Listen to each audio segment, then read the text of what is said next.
Major Stefan Gongol was a highly decorated German officer who served in the Wehrmacht during World War II. Just a few weeks before the end of the war, and after the suicide of Adolf Hitler, small pockets of German resistance still existed. However, a few units, such as Major Gongol's, decided to risk their odds with the Allies, who were swiftly taking back control of Europe. After joining forces with the Americans, Gongol and his men fed off attacks while massively outnumbered. However, while attempting to rescue hostages being held at the castle, Gongol was shot and killed during the Battle of the Castle Itter. Captain John C. Jr., better known as Jack Lee, was the commander of a group of 4 U.S. German tanks in the 23rd Tank Battalion of the 12th Armored Division. Captain Lee was assigned the task to retake Castle Itter and rescue the hostages that were being held there. Captain Lee would eventually ally with a group of Germans, knowing that they would be extremely outnumbered against the opposing SS force.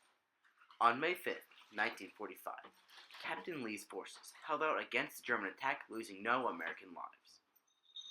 Jean-Robert Barotra was a French tennis player who dominated the sport in the late 20s and early 1930s. Throughout World War II, Germans took many prisoners of war, even those who weren't involved in the war at all. Jean Barotra was captured by German forces and was held captive in Castle Itter, along with many other important French figures. However, in the final days of the war, Barotra was freed by a group of Americans and Germans working together.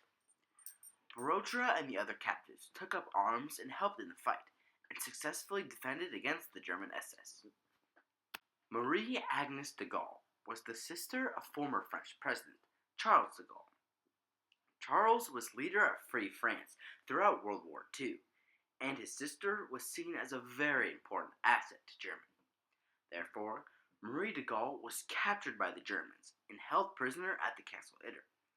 Marie was extremely important to the French president, which made her one of the driving factors for a rescue mission to save the occupants of the Castle Itter.